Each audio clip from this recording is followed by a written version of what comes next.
The Arizona dust had barely settled when Katherine Hayes finished packing her leather saddlebag, her hands trembling as she folded the last of her possessions into the worn fabric, knowing that by first light she would disappear from Winslow forever and leave behind the only man who had ever made her heart feel like it might burst from her chest.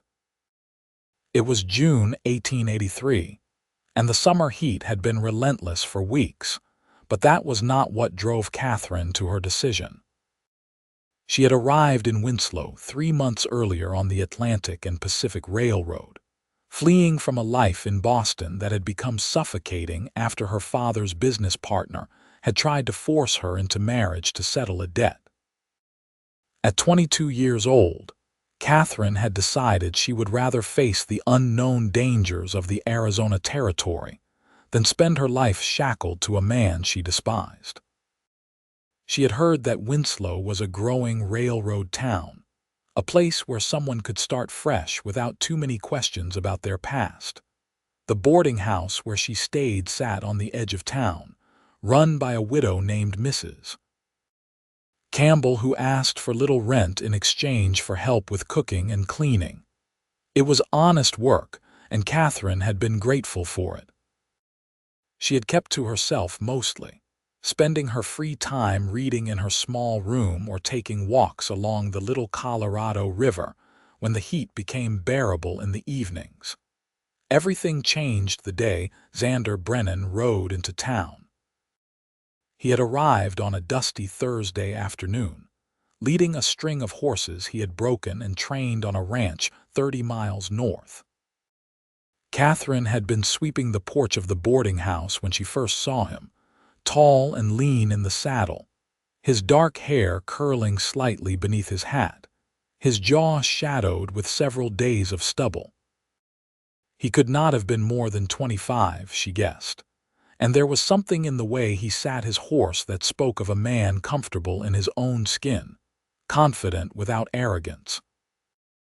Their eyes met for just a moment as he rode past, and Katherine felt something shift inside her chest, a feeling she had never experienced before and did not quite understand. He had tipped his hat to her, his blue eyes crinkling at the corners with what might have been a smile, and then he was gone, disappearing down the main street toward the stockyard. Katherine told herself to forget about him. Men like that probably had women in every town between here and the Mexican border. She went back to her sweeping, but found herself glancing up every few minutes, hoping to catch another glimpse of the stranger on horseback. It was Mrs. Campbell who told her his name that evening over supper. "That was Xander Brennan you were staring at this afternoon," the older woman said with a knowing smile. "Works for the Rockingham Ranch up north. Good man, from what I hear. Lost his parents to cholera when he was just 16 and has been making his own way ever since. He brings horses into town every few months to sell. Fair dealer, never cheats anyone." Katherine felt her cheeks flush. "I was not staring." "Of course you were not, dear," Mrs. Campbell said, but her eyes sparkled with amusement. Katherine did not see Xander again for 2 days, and she told herself she was not disappointed. She threw herself into her work, scrubbing floors until they shone, helping Mrs. Campbell with the laundry, preparing meals for the handful of boarders who lived in the house. On Saturday evening, she walked down to the general store to pick up supplies Mrs. Campbell needed for the week ahead. The sun was beginning to set, painting the sky in shades of orange and pink that made the desert landscape look almost beautiful despite its harshness. Katherine was walking back to the boarding house, her arms full of packages, when she heard the sound of men shouting. She turned the corner and saw 3 rough-looking men surrounding someone in the alley between the saloon and the blacksmith shop. As she drew closer, she recognized the voice of the person they were harassing. It was young Tommy Wilson, the 14-year-old son of the town's telegraph operator. The men were clearly drunk, and one of them had grabbed Tommy by his shirt collar, shoving him against the wall. Think you can walk past us without showing proper respect? The largest of the men growled. Katherine did not stop to think. She set down her packages and marched into the alley. Leave him alone. The three men turned to look at her, and Katherine felt a flutter of fear when she saw the mean glint in their eyes. But she stood her ground, lifting her chin. "This is not your business, lady," one of them said, his words slurred. "I am making it my business," Katherine replied, her voice steadier than she felt. "Let the boy go." The largest man laughed, a harsh, ugly sound. "Maybe we should teach you some manners, too." He took a step toward Katherine, and she felt her heart begin to race. But before the man could get any closer, a figure appeared at the mouth of the alley, moving with a speed and grace that seemed almost lazy until you realized how quickly he had closed the distance. Xander Brennan stepped between Katherine and the drunk man, his hand resting casually on the revolver at his hip. "The lady asked you to leave the boy alone." The drunk man's eyes narrowed. "This is not your fight, Cowboy. I am making it my fight," Xander said, echoing Katherine's words. His voice was calm, but there was steel underneath it. "You have about 3 seconds to let that boy go and walk away before this gets unpleasant." For a moment, Katherine thought the men might try to fight, but something in Xander's eyes must have convinced them otherwise. The big man released Tommy with a shove, and the three of them stumbled out of the alley, muttering curses under their breath. Xander turned to Tommy. "You all right, son?" Tommy nodded, his face pale. "Yes, sir, thank you, sir. Get on home now, your father will be worried." Tommy ran off without another word, and Xander turned his attention to Katherine. Up close, she could see that his eyes were a remarkable shade of blue, like the sky just before dusk. There was a kindness in them that made her throat feel tight. "That was a brave thing you did," he said. "Also incredibly foolish," Katherine bristled. "Someone had to help him." "I agree," Xander said, and his lips curved into a genuine smile. "I just wish you had waited for someone who was armed before charging in like that." Despite herself, Katherine felt her own lips twitch into a smile. "I did not see you there. I was at the saloon when I heard the commotion," Xander explained. He glanced at the packages she had left at the entrance to the alley. "Let me help you carry those back to wherever you are staying." Katherine wanted to refuse to maintain her independence, but the packages were heavy and her arms were tired. "I am staying at Mrs. Campbell's boarding house." "I know it," Xander said. He gathered up most of her packages, leaving her with only the lightest ones, and they began walking together through the darkening streets of Winslow. For a few minutes, neither of them spoke. Katherine was acutely aware of his presence beside her, the way he adjusted his pace to match hers, the subtle scent of leather and sage that clung to him. "I saw you the other day," Xander said finally. "On the porch. You were sweeping." "I saw you too," Katherine admitted. "Mrs. Campbell said you work for the Rockingham." "That is right. I break and train horses mostly, bring them into town to sell every couple of months." He glanced at her. "I have not seen you around before. You new to Winslow?" "I arrived 3 months ago," Katherine said. "From Boston." Xander let out a low whistle. "That is a long way from home.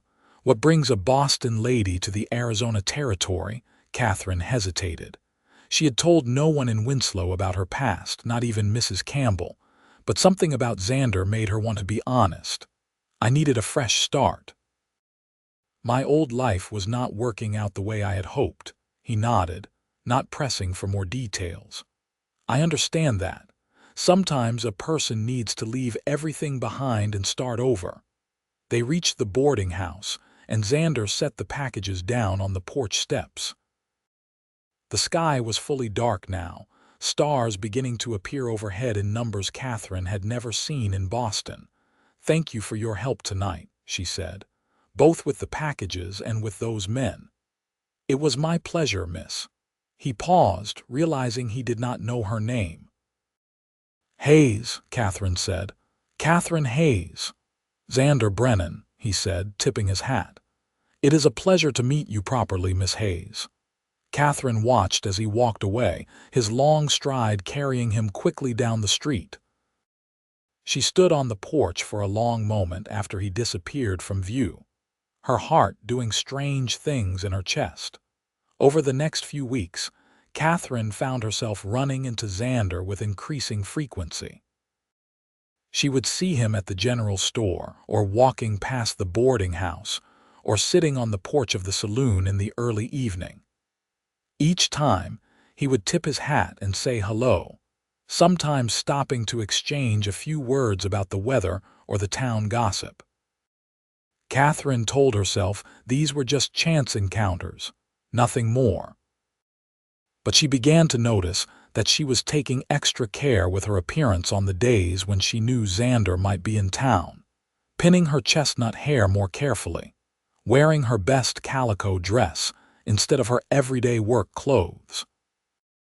One Sunday afternoon, Xander appeared at the boarding house and asked Mrs. Campbell if Katherine might be free to take a walk with him. Mrs. Campbell, who had been watching the slow dance between them with great interest, practically shoved Katherine out the door before she could make an excuse. They walked along the banks of the little Colorado River, the water running low and lazy in the summer heat. Katherine carried a parasol to protect her skin from the sun, though she knew the Boston ladies of her acquaintance would be horrified at how much she had already tanned in her months out west. "Tell me about Boston," Xander said as they walked. "What was your life like there?" Katherine thought about how to answer.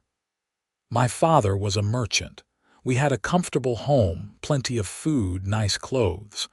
But after he died 2 years ago, things changed.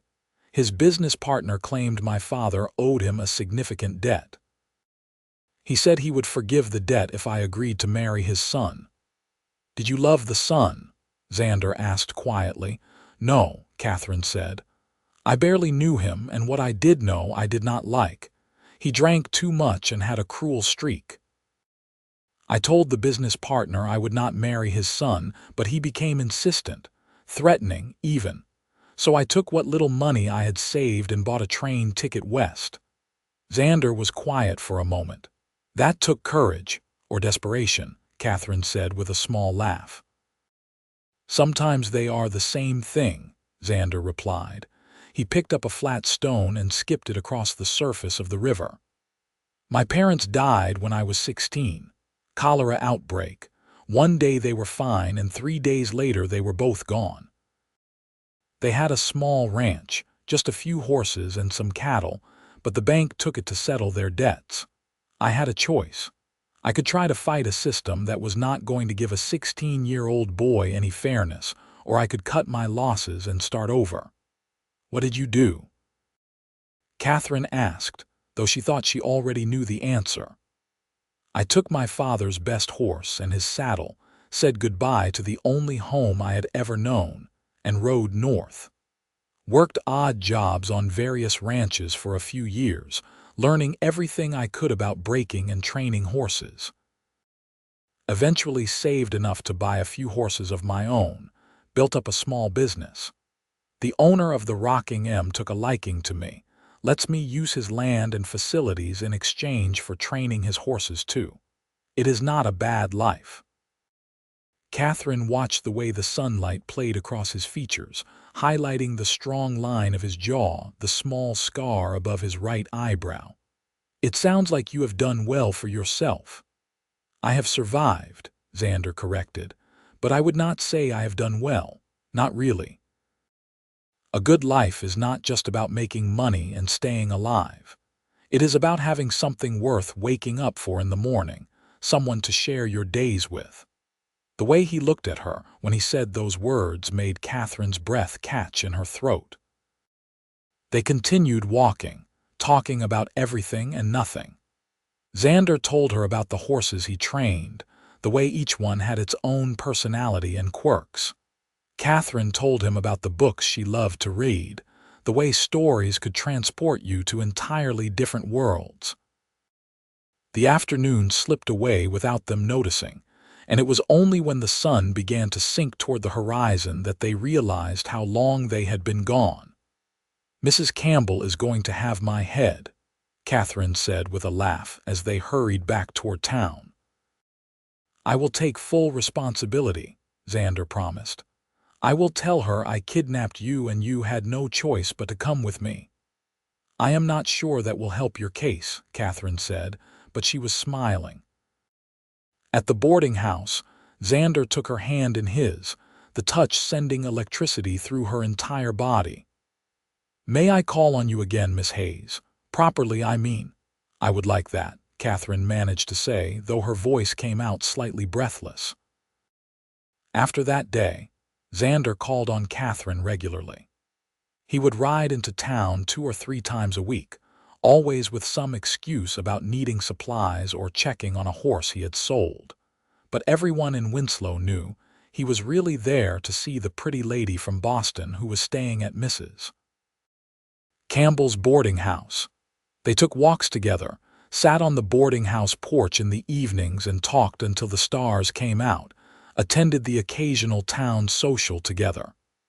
Xander was different from any man Katherine had ever known.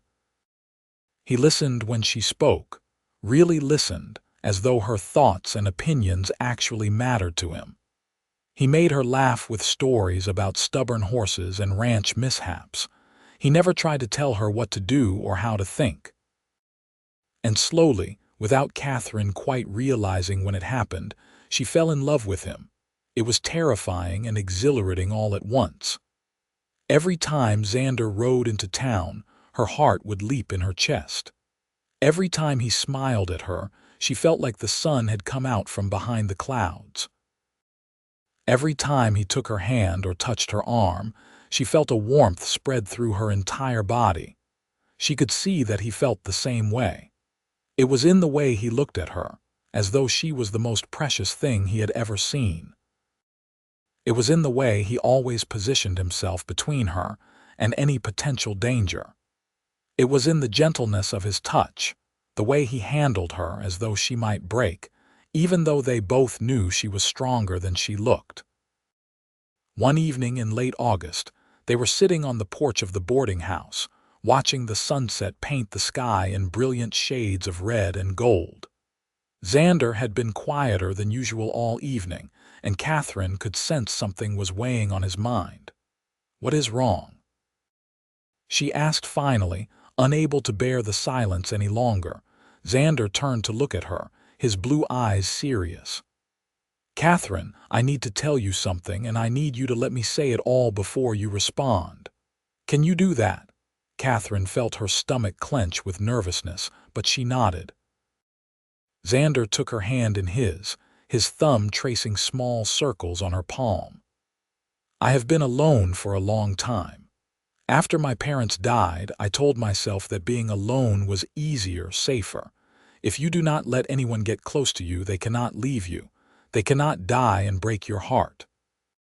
So I kept everyone at a distance. I was friendly enough, but I never let anyone truly in." He paused, taking a deep breath. "And then you came to Winslow and everything changed. From the moment I first saw you on that porch, something inside me just knew. I cannot explain it any better than that. I knew that you were going to be important to me. And I tried to fight it at first, because letting someone in is scary as hell when you have spent years building walls to keep everyone out. But you just climbed right over those walls like they were nothing, and now I cannot imagine my life without you in it." Katherine's eyes were filling with tears, but she did not interrupt, remembering her promise to let him finish. "I love you, Katherine Hayes," Xander said, his voice rough with emotion. "I love your courage and your kindness and the way you stand up for what is right even when it is dangerous. I love the way you laugh at my terrible jokes and the way you get so absorbed in a book that you forget the world around you. I love everything about you, and I want to spend the rest of my life proving that to you every single day." He released her hand and reached into his pocket, pulling out a small object. Even in the fading light, Katherine could see it was a ring, simple and beautiful, with a small turquoise stone set in silver. "I know we have not been courting very long," Xander continued. "And I know this is probably too soon and you might not feel the same way, but I had to ask. Katherine, will you marry me?" For a moment, Katherine could not speak. Her heart was so full she thought it might burst. She had never expected this, had never let herself hope for this. "Yes," she whispered. Then louder, "Yes, Xander. Yes, I will marry you." The smile that broke across his face was like the sun coming up over the desert. He slipped the ring onto her finger and then he pulled her into his arms and kissed her, and Katherine felt like she was finally home. They were married 3 weeks later in a simple ceremony at the small church in Winslow. Mrs. Campbell wept happy tears, and the owner of the Rockingham Ranch, a gruff man named Harold Mackenzie, stood up as Xander's witness. Tommy Wilson and his family came, as did many of the other townspeople who had come to know and like the couple. Xander had built them a small house on a piece of land near the Rockingham, using his savings and working every spare moment to get it ready for his bride. It was not much, just 3 rooms and a porch, but Katherine loved it instantly. It was theirs, a place where they could build a life together. The first few months of marriage were blissfully happy. Katherine had never known it was possible to feel this content, this at peace with her life. She kept house while Xander worked with the horses, and in the evenings they would sit together on their porch and talk about their days, making plans for the future. They wanted children, they decided. At least 3 or 4. Xander wanted to build up his horse business, maybe eventually buy his own ranch. Katherine talked about maybe starting a small school, teaching the children of ranch families who lived too far from town to attend regular school. But then, in late November, Katherine received a letter. It came on the weekly mail coach, forwarded from Mrs. Campbell's boarding house. Katherine recognized the handwriting immediately, and her hands began to shake as she opened it. The letter was from her Aunt Margaret in Boston, her father's sister. Katherine had not been in contact with her since leaving Boston, afraid that any communication might give away her location. The letter was brief and to the point. Her father's former business partner had died of a heart attack 2 months earlier. His son, the man Katherine had refused to marry, had been thrown from a horse and broken his neck just weeks after that. The debts they had claimed her father owed had been revealed as fraudulent, a scheme to steal her father's business. The courts had ruled in favor of Katherine's claim to her father's estate, which was considerable. "You are a wealthy woman now," her aunt wrote. "You can come home, take your rightful place in society. All is forgiven and forgotten." Katherine read the letter 3 times, her mind spinning. She was free. The threat that had driven her from Boston no longer existed. More than that, she had inherited a fortune. She could go back to Boston, live in comfort and luxury, have servants and fine clothes and everything she had left behind. But as she sat at her small kitchen table in the house Xander had built for her, Katherine realized something that shook her to her core. She did not want to go back to Boston. That life, that world, felt like it belonged to a different person. The Katherine who had fled Boston 8 months ago did not exist anymore.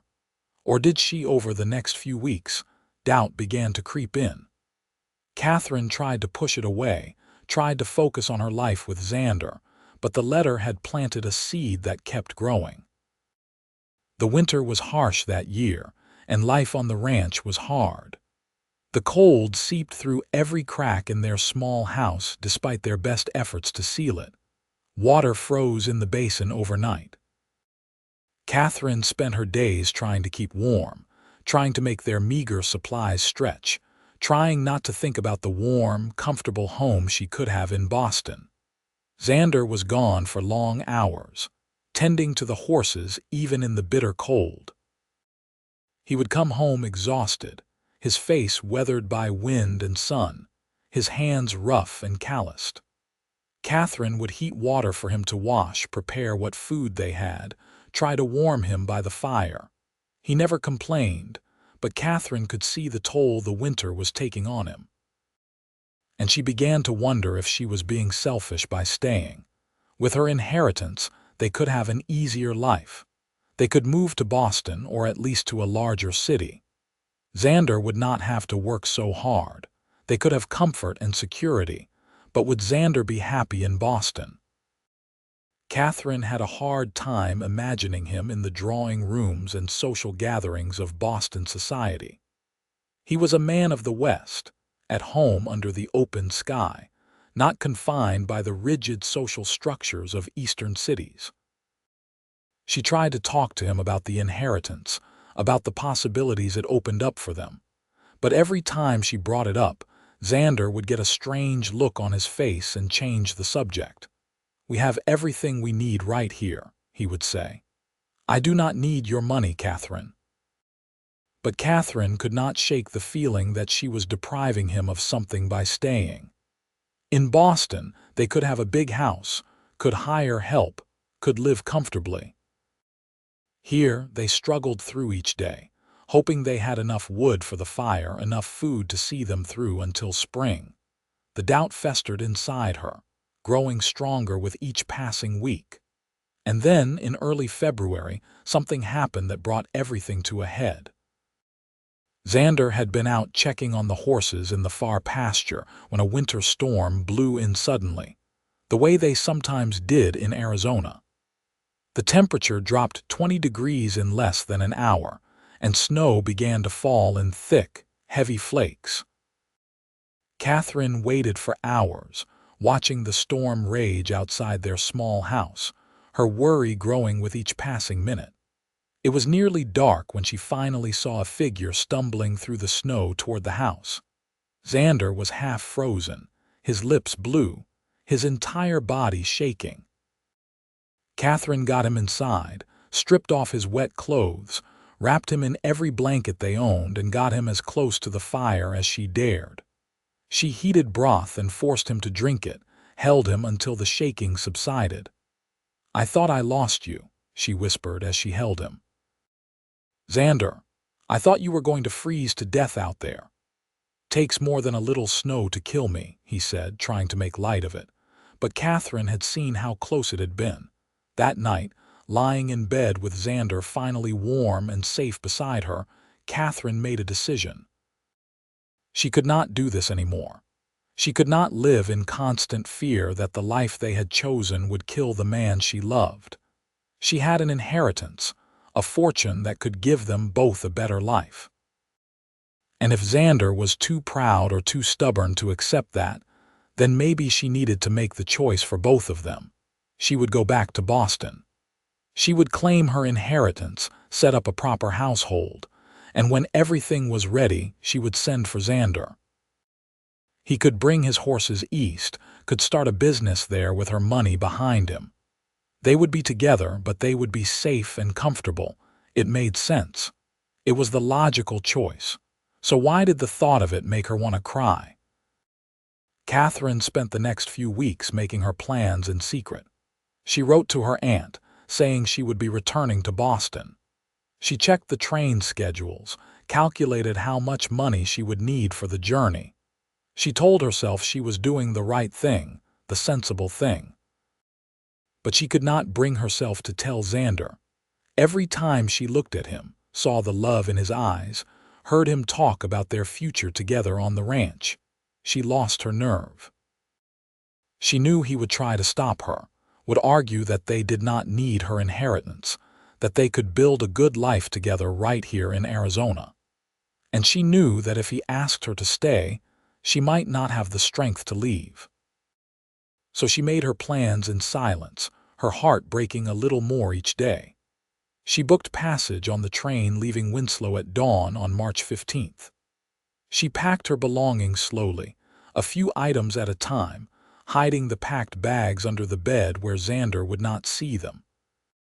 She left a letter for him, explaining everything. She told him about her inheritance, about her plans to set up a home in Boston, about how she would send for him as soon as everything was ready. She told him she loved him, that she was doing this for both of them, that she wanted to give him the life he deserved. She told herself that he would understand, that he would follow her to Boston once he saw that she had created a good life for them there, that everything would work out in the end. But deep down, in a place she did not want to examine too closely, Katherine knew she was lying to herself. The night before she planned to leave, Katherine barely slept. She lay awake beside Xander, memorizing the sound of his breathing, the warmth of his body next to hers. She traced the line of his jaw with her eyes in the moonlight streaming through the window, wanting to remember every detail. She told herself she was making the right choice. She repeated it like a prayer. The right choice. The sensible choice. The only choice. But when the first gray light of dawn began to seep through the window and Katherine carefully slipped out of bed to get dressed, her hands were shaking and tears were streaming down her face. She moved as quietly as she could, pulling on her traveling dress, buttoning her boots, gathering the bags she had hidden under the bed. She placed the letter on the kitchen table where Xander would see it when he woke. She took one last look around the small house that had been her home, at the life she was leaving behind. And then she heard a sound behind her. She turned to find Xander standing in the bedroom doorway, already dressed, his eyes fixed on her bags. "You were really going to leave without saying goodbye," he said. It was not a question. Katherine felt her throat close up. "I left you a letter. I explained everything." "A letter?" Xander's voice was flat, emotionless in a way that scared her more than anger would have. "You were going to leave me, leave our marriage, and you thought a letter would be enough." "It is not like that," Katherine said desperately. "Xander, please let me explain." "Then explain," he said. "Explain to me how the woman who promised to love me for the rest of her life, who stood in front of God and everyone we know and made vows to me, was about to sneak out at dawn like a thief." Katherine flinched at the pain in his voice. "I am trying to do what is best for both of us." "Best for both of us," Xander took a step forward, "or best for you." "That is not fair," Katherine said, her own anger rising to match his. "I am thinking about you, about us, about the kind of life we could have if we used my inheritance wisely." "I do not want your inheritance," Xander said, his voice rising. "I have told you that over and over. I do not need your money, Katherine. I need you. I need my wife." "Your wife who nearly watched you freeze to death last month," Katherine shot back. "Your wife who sits in this freezing house every winter and wonders if you are going to make it home alive." "That wife." "So this is about the storm," Xander said. "Katherine, I have lived in Arizona my whole life. I know how to handle winter storms." "You were half dead when you came through that door," Katherine said, her voice breaking. "I thought I had lost you. Do you have any idea what that felt like?" "Yes," Xander said quietly. "I do. Because right now I am watching the woman I love walk away from me and it feels like dying." Katherine looked away, unable to bear the raw pain in his eyes. "This does not have to be forever. I told you in the letter. I will go to Boston, claim my inheritance, set things up properly. And then you can come join me. We can be together, but we will have an easier life." "An easier life where?" Xander asked. "In Boston, Katherine, I am a cowboy. I break horses. I live under the open sky. What exactly do you think I am going to do in Boston?" "You could start a business there," Katherine said. "With my money, we could buy a proper stable, hire people to help. You would not have to work so hard." "I like working hard," Xander said. "I like building something with my own two hands. I like waking up every morning and knowing that everything I have I earned. Can you understand that? My pride is not just foolishness, Katherine. It is who I am." "So what are you saying?" Katherine asked. "That your pride is more important than having a better life together?" "I am saying that the life we have here is already better than anything I ever dreamed of," Xander said, "because I have you, or at least I thought I did." The words hung in the air between them, heavy with hurt and accusation. Katherine felt tears streaming down her face. "I love you, Xander. Everything I am doing because I love you." "If you loved me, you would not be leaving," Xander said simply. "That is not fair," Katherine said again, but the words sounded hollow even to her own ears. Xander was quiet for a long moment, his eyes searching her face. When he spoke again, his voice was softer but no less intense. "Katherine, I am asking you to reconsider. I am asking you to stay. Not because I want to control you, not because I do not understand why you are scared, but because I believe in us. I believe in the life we are building together, and I believe that running away to Boston is not the answer." "I am not running away," Katherine protested. "Are you not?" Xander asked. "Because from where I am standing, that is exactly what it looks like. Things got hard, you got scared, and now you are leaving, just like you left Boston when things got hard there." Katherine felt like she had been slapped. "How dare you? I left Boston to escape a forced marriage." "And you are leaving Arizona to escape a hard life," Xander said. "I understand being scared, Katherine, but at some point you have to stop running. You have to stand and fight for what you want." "I am fighting for us," Katherine insisted. "No," Xander said, "you are fighting against us. Against the life we chose together." Katherine grabbed her bags, her hands shaking. "I cannot do this right now. I need to go or I will miss my train." "Then go," Xander said, and the resignation in his voice was somehow worse than the anger had been. "I am not going to force you to stay. That is not who I am. But Katherine, if you walk out that door, if you get on that train, I do not know if we can come back from this." Katherine stopped, her hand on the doorknob. "What are you saying?" "I am saying that marriage is about trust," Xander said. "It is about facing the hard times together, not running away when things get difficult.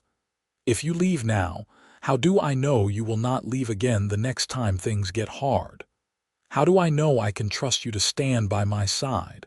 "You can trust me," Katherine said desperately. "Can I?" Xander asked. "Because your actions are telling me something different than your words." Katherine stood frozen, torn between the pull of the door and the pull of the man she loved. The train would be leaving in less than an hour. If she was going to go, she needed to leave now. But if she left, would Xander be waiting when she came back? Would there be anything left of their marriage to come back to? "Xander," she whispered. "I do not know what to do." He crossed the room in 3 long strides and took her face in his hands, forcing her to look at him. "Stay," he said. "Stay and fight with me. Stay and build this life with me, even when it is hard, especially when it is hard. That is what marriage is, Katherine. It is choosing each other every single day, no matter what." "But what if something happens to you?" Katherine asked, the fear she had been holding back finally breaking free. "What if the next storm is worse? What if you get hurt or sick or killed? What if I lose you?" "You might," Xander said gently. "That is the risk you take when you love someone. There are no guarantees, Katherine. I could live to be 90 or I could die tomorrow. You could die tomorrow. But do you want to spend whatever time we have together hiding in Boston, or do you want to spend it living the life we chose?" "I am just so scared," Katherine admitted. "So am I," Xander said. "Every single day, I wake up afraid that something will happen to you, that I will lose you somehow. But I do not let that fear stop me from loving you, from being grateful for every moment we have together." Katherine looked up at him, at the man she had fallen in love with, the man who had shown her what it meant to truly be loved. And she realized that he was right. She was running again, just like she had run from Boston. But you could not run from fear. It would always find you. The only way to beat fear was to face it. Slowly, Katherine set down her bags. I do not know if I can be as brave as you need me to be. You are the bravest person I know, Xander said. You left everything you knew to come west. You stood up to 3 drunk men to protect a boy you barely knew. You married a cowboy with nothing to his name but a string of horses and a half-built house. Katherine, you have been brave every single day since you came to Winslow. Do not stop now. Katherine felt something shift inside her, like a weight she had been carrying suddenly lifting. He was right. She had been brave. She had faced the unknown before and survived. She could face it again. I want to stay, she said. I want to build this life with you. I am just afraid I am not strong enough. You do not have to be strong alone, Xander said. That is the whole point. We face things together. Katherine wrapped her arms around him, burying her face in his chest. I am sorry. I am so sorry I almost left. I am sorry too, Xander said, holding her tight. I am sorry that I did not realize how scared you were. I should have been paying more attention, should have seen the signs. They stood there for a long moment, holding each other as the morning light grew stronger outside their window. Katherine could hear the whistle of the train in the distance, the train she was supposed to be on, carrying her away from everything she had found here. But she was not on that train. She was here in her home with her husband, where she belonged. What do we do now? Katherine asked finally. Xander pulled back to look at her, a small smile playing at the corners of his mouth. Well, first we unpack your bags, then maybe we have some breakfast, and then we just keep going one day at a time, building the life we want together. Katherine nodded. One day at a time. I think I can do that. I know you can, Xander said. He kissed her forehead, gentle and sweet. Katherine, about your inheritance, I know I have been stubborn about it, and I do not want your money, I truly do not. But I also do not want my pride to stand in the way of what is best for both of us. So maybe we can find a compromise. What kind of compromise? Katherine asked. Well, Xander said thoughtfully, we could use some of the money to improve the house, make it warmer, more comfortable, maybe build a proper barn for the horses. Things that would make our life here easier but still keep us here, doing what we love. I would like that, Katherine said. And maybe someday when we have children, we could use some of the money for their education. Make sure they have opportunities. Children, Xander said, his smile widening. I like the sound of that. Over the next few months, they did exactly what they had discussed. They used part of Katherine's inheritance to make improvements to their home, adding insulation and a better stove that kept the house warm even in the coldest weather. They built a proper barn and expanded Xander's horse operation, hiring a young ranch hand named Peter to help with the work. The changes made their life easier, but it was still a life built on hard work and determination. Xander still spent long days training horses, and Katherine still kept house and helped with the business side of things, managing their accounts and dealing with customers. But now, when winter storms came, Katherine did not lie awake in terror. The improved house and barn meant they could weather anything the Arizona climate threw at them. And more importantly, Katherine had learned to trust in their life together, to believe that they could face whatever came as a team. In October of 1884, Katherine gave birth to their first child, a son they named Samuel after Xander's father. Xander wept when he held his son for the first time, overwhelmed with a joy so profound he could barely speak. "Thank you," he whispered to Katherine as she lay exhausted but happy in their bed, their son cradled in her arms. "Thank you for staying. Thank you for giving me this." Katherine smiled up at him, feeling more content than she had ever thought possible. "Thank you for waking up early that morning. Thank you for asking me to reconsider." "I would do it again in a heartbeat," Xander said. every day for the rest of my life if that is what it took." As their son grew, so did Xander's horse business. His reputation for training quality horses spread throughout the territory, and he began to get requests from ranchers as far away as New Mexico and California. The money Katherine had inherited gave them a cushion, allowed them to take risks and make investments that paid off handsomely. But they never lost sight of what mattered most. They worked hard, but they also made time for each other, for their growing family. 2 years after Samuel was born, Katherine gave birth to a daughter they named Rose. And 2 years after that, another son, Daniel. The house Xander had built with his own hands expanded over the years, growing to accommodate their family. But they never moved away from the land they had chosen, the life they had built together.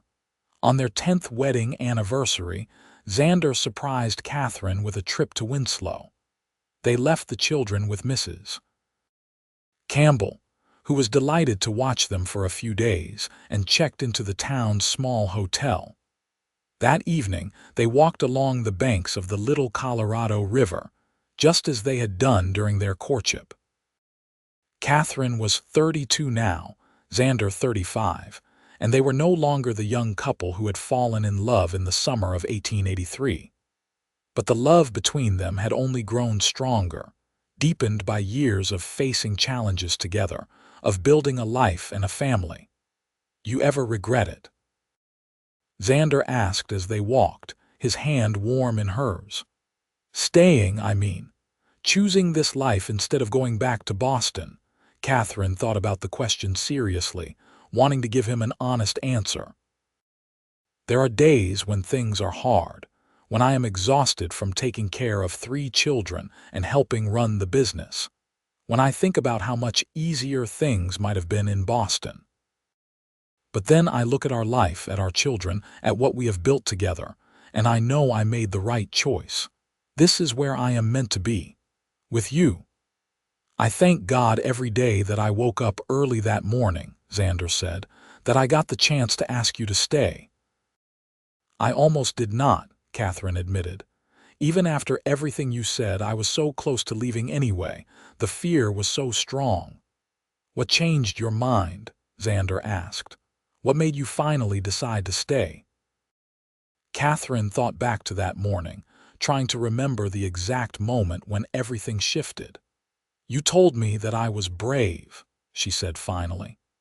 "That I had been brave every day since I came to Winslow, and I realized that bravery is not about not being afraid.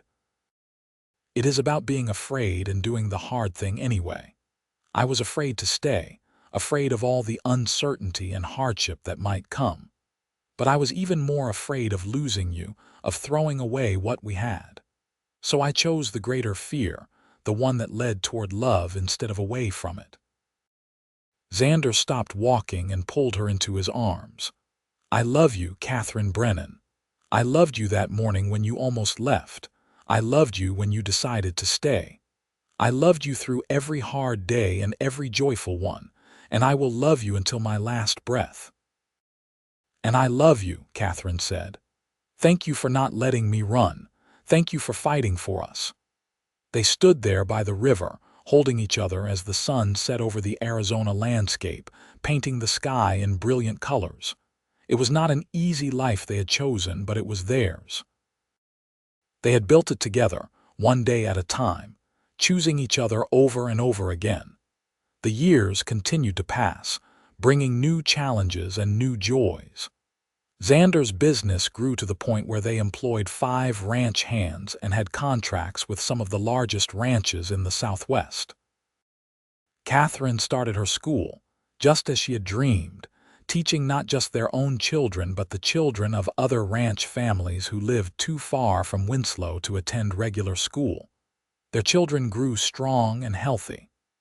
Samuel showed his father's gift with horses from an early age.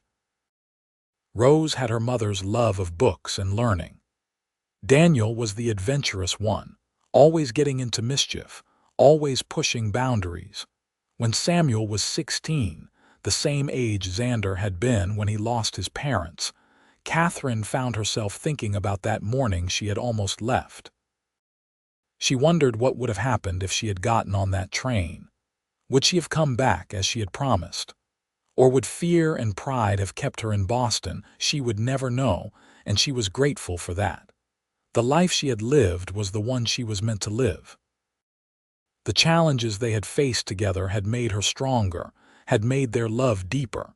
She shared these thoughts with Xander one evening as they sat on their porch, watching the sunset as they had done thousands of times before. "I think you would have come back," Xander said. "Eventually.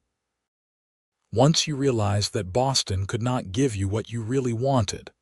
"Maybe," Katherine said, "but I am glad I did not have to find out. I am glad I stayed." "So am I," Xander said, reaching over to take her hand. Even after nearly 20 years of marriage, his touch still sent warmth through her entire body. "So am I." As they grew older, they watched their children grow into adults. Samuel took over most of the horse training business, showing the same patience and skill his father had. Rose went to teachers' college in Phoenix and came back to help her mother with the school. Daniel, restless and ambitious, headed to California to seek his fortune, though he wrote home regularly and visited as often as he could. Xander and Katherine became grandparents, first when Samuel married a rancher's daughter named Lily and had 3 children of their own. Then, when Rose married one of the ranch hands, a steady young man named Tom, and had 2 children. Even Daniel, out in California, eventually married and sent word that he was expecting his first child. "We did well," Katherine said one evening as she and Xander watched their grandchildren play in the yard. They were in their 50s now, their hair gray, their faces lined with years of sun and wind and laughter. "Look at what we built." "You built it," Xander said. "By staying that morning, by choosing this life." "We built it," Katherine corrected. "Together, Mrs. Campbell passed away peacefully in her sleep when she was 83, and the entire town of Winslow turned out for her funeral. She had been like a mother to Katherine, a friend and confidant through all the years. At the reception after the funeral, Katherine shared the story of how she had almost left Winslow, how Mrs. Campbell had encouraged her relationship with Xander from the very beginning. "She knew before we did that we belonged together," Katherine said, tears streaming down her face. "She pushed me out the door that first time Xander asked me to walk with him. She told me later that she could see how we looked at each other, that she knew it was something special." The decades continued to pass. Xander's hair went from gray to white, and his joints ached on cold mornings, but he still went out to work with the horses most days, unable to give up the work he loved. Katherine's eyesight began to fail, but she continued teaching as long as she was able, using her grandchildren as assistant teachers when she could no longer see well enough to read. They celebrated their 40th anniversary surrounded by children, grandchildren, and even a few great-grandchildren. The house that Xander had built all those years ago had been added onto so many times it bore little resemblance to the original 3-room structure. But the foundation was the same, solid and strong, just like their marriage. 40 years, Xander marveled as they cut the anniversary cake Rose had made for them. 40 years since the most beautiful woman I had ever seen agreed to marry a dusty cowboy. "Best decision I ever made," Katherine said, smiling at him across the table. "Well, second best. The best decision was staying when you asked me to reconsider." "Here's to 40 more years," Samuel called out, raising his glass. Everyone laughed and cheered, though they all knew that 40 more years was unlikely. But they had learned from Xander and Katherine that what mattered was not how much time you had, but what you did with the time you were given. Katherine was 65 when Xander had his first heart trouble. It came on suddenly one afternoon while he was out in the barn. Samuel found him collapsed and carried him into the house, and they sent for the doctor from Winslow. The doctor was grave. "His heart is weak," he told Katherine privately. "He needs to rest, avoid strenuous activity. If he is careful, he could have several more good years. But if he keeps working the way he has been, I cannot guarantee anything." Katherine passed the message to Xander, who took it about as well as she expected. "Rest," he said with disgust. "I will rest when I am dead." "Do not even joke about that," Katherine said, her voice sharper than she intended. The fear that she had learned to manage over the years came roaring back, threatening to overwhelm her. She could not lose him. Not now. Not after everything they had been through together. "Katherine," Xander said gently, seeing the fear in her eyes. "Come here." She sat on the edge of the bed where he was resting, and he took her hand in his, just as he had done so many times over the years. "We have had a good run," he said. "Better than I ever dreamed possible. But you know as well as I do that this day was always coming. We are not young anymore." "I do not care," Katherine said, tears streaming down her face. "I am not ready to lose you." "You are not going to lose me," Xander said. "I am going to do what the doctor says.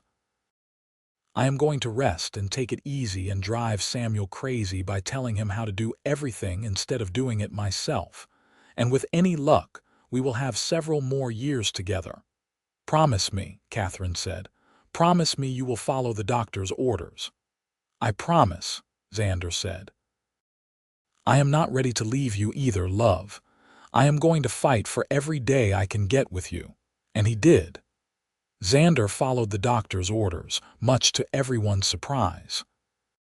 He let Samuel and the ranch hands handle the heavy work with the horses, though he still went out to the barn every day to supervise and offer advice. He rested in the afternoons, something he had never done in his entire life. He took the medicine the doctor prescribed. And slowly, his strength came back. Not what it had been when he was young, but enough. Enough to walk with Katherine in the evenings, to play with his grandchildren, to sit on the porch and watch the sunset. They made it through another year, then another. They celebrated their 45th anniversary, their 48th. Each day felt like a gift, precious and fragile. Katherine was 70 years old when she woke one morning to find Xander already awake, watching her with an expression she could not quite read. "What is it?" she asked, reaching up to touch his face. "Are you feeling all right?" "I am fine," Xander said. "I was just thinking about that morning. The morning you were going to leave." Katherine had not thought about that morning in years, but it came back to her now with perfect clarity. "What about it?" "I was thinking about what would have happened if I had not woken up early that morning," Xander said. "If I had slept just a little longer and you had been gone before I could stop you. I do not think I would have survived it, Katherine. I do not think I would have wanted to." "But you did wake up," Katherine said, "and you stopped me, and we had this beautiful life together." 52 years, Xander said wonderingly. 52 years since that morning, and I would do it all again, every single moment, just to end up right here, right now with you. "So would I," Katherine said. They lay there together, holding each other as the morning light grew stronger, grateful for another day, another moment, another breath together. Xander passed away peacefully in his sleep 3 months before their 53rd anniversary. He was 76 years old, and he died exactly the way he would have wanted to, at home in his own bed with Katherine beside him. Katherine was devastated, but not destroyed. Their children and grandchildren rallied around her, making sure she was never alone, keeping her involved in the daily life of the ranch and the school. They knew that Xander would have wanted her to keep going, to keep living the life they had built together. At Xander's funeral, Katherine stood before the assembled crowd and told the story one last time. The story of how she had almost left, how Xander had woken early and asked her to reconsider, how that one conversation had changed both of their lives forever. "I was so scared that morning," Katherine said, her voice steady despite the tears streaming down her face. "Scared of the hard life we were building, scared of losing him. And I did lose him in the end, because that is what happens when you love someone. Eventually, one of you has to say goodbye. But I got 52 years with the most remarkable man I have ever known. 52 years of love and laughter and hard work and joy. And I would not trade a single day of it, not even to avoid the pain I feel right now." She looked out at her children, her grandchildren, her great-grandchildren, all of them there because she had made the choice to stay that morning. "Xander taught me that love is not about avoiding fear or pain," Katherine continued. "It is about facing them together. It is about choosing each other every single day, no matter what comes. And that is what we did. For 52 years we chose each other, and I am so grateful that I got the chance to make that choice." Katherine lived for another 8 years after Xander's death. She remained active in the school until she was 75, finally retiring when her health made it impossible to continue.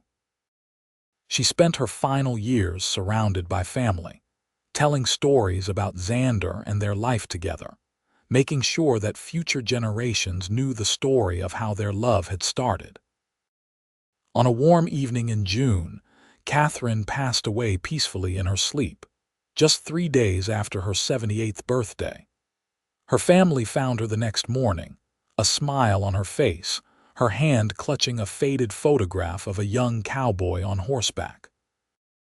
They buried her next to Xander on a hill overlooking the ranch they had built together, under the vast Arizona sky they had both loved. And if you visit Winslow today, you can still find their graves, side by side, with a simple inscription that reads, "Katherine and Xander Brennan." They chose each other every single day. Their descendants still run the ranch, now one of the most respected horse training operations in the Southwest.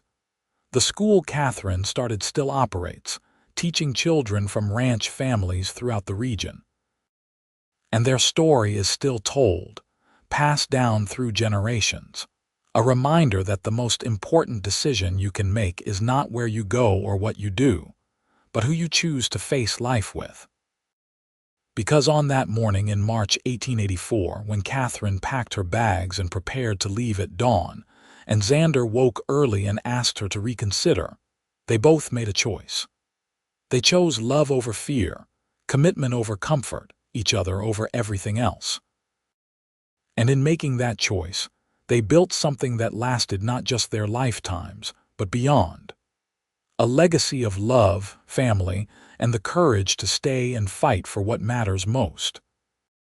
That is the real Wild West story, not one of gunfights and outlaws, but of two people who found each other in a harsh and unforgiving land and decided to build something beautiful together. The ranch house still stands, expanded and modernized over the years, but still recognizable as the home Xander built for his bride. The barn where he trained horses is now a historical landmark. The school where Katherine taught generations of children has been preserved and turned into a museum dedicated to education in the Old West. But the real legacy of Katherine and Xander Brennan is not in buildings or businesses. It is in the love they showed each other, the example they set for their children and grandchildren and great-grandchildren. It is in the story that is still told, of a woman who almost left at dawn and a cowboy who woke early to ask her to reconsider, and how that one conversation changed everything. Because love, real love, is not about grand gestures or perfect moments. It is about the choice you make every single day to stay, to fight, to keep building a life together even when it is hard. It is about waking up early and asking someone to reconsider. It is about being brave enough to stay when every instinct tells you to run. And it is about the life you can build when you choose love over fear, when you choose each other over everything else, when you decide that the hard path traveled together is better than the easy path traveled alone. That is what Katherine learned that morning in March 1884. That is what she and Xander spent the next 52 years proving, day after day, year after year.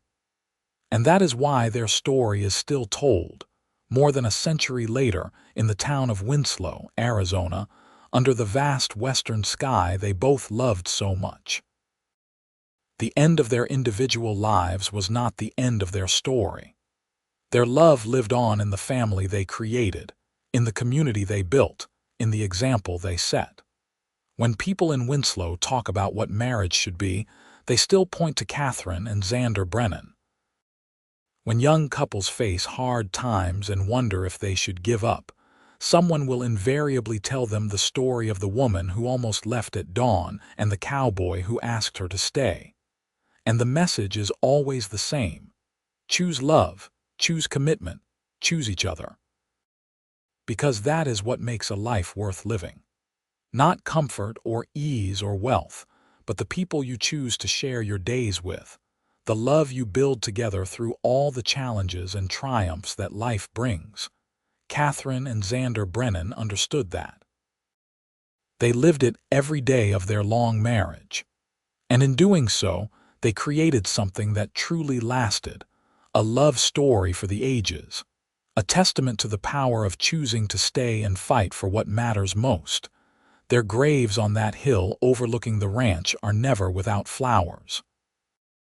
Descendants visit regularly, as do tourists who have heard the story and want to pay their respects. And sometimes, in the early morning light, when the desert air is still cool and the sky is just beginning to lighten, you can almost imagine you see them there together. A young woman with chestnut hair and a tall cowboy with blue eyes, standing hand in hand, looking out over the life they built together. Because some love stories do not end with death.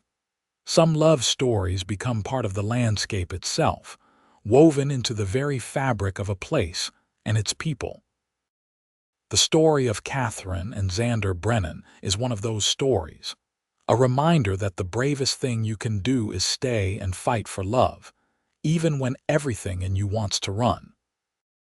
And that is the true Wild West legacy they left behind. Not one of violence or adventure, but of love, commitment, and the courage to choose each other, every single day, no matter what. It is a legacy that lives on in Winslow, Arizona, and in the hearts of everyone who hears their story and decides to be brave enough to stay, brave enough to fight, brave enough to choose love over fear. That morning in March 1884 changed 2 lives forever. But more than that, it created a love story that has inspired generations, a testament to the power of one person asking another to reconsider, to give love another chance, to choose the hard path, because it leads to something beautiful. Katherine Hayes could not have known, as she stood in that small house with her bags packed and her hand on the doorknob, that the decision she was about to make would echo through more than a century of time. She could not have known that her great-great-grandchildren would tell her story, that the home she almost left would become a symbol of enduring love, that the choice she made that morning would inspire countless others to stay and fight for their own relationships. All she knew in that moment was that she loved Xander Brennan with everything in her, and that the thought of living without him hurt more than the fear of staying. And so she made her choice. She set down her bags, she unpacked her life, and she committed herself fully to the beautiful, difficult, rewarding adventure of building a life with the man she loved. It was the best decision she ever made. And the legacy of that decision lives on in the ranch, in the family, in the town of Winslow itself. A permanent reminder that love is worth fighting for, worth staying for, worth choosing over and over again, no matter what challenges come your way.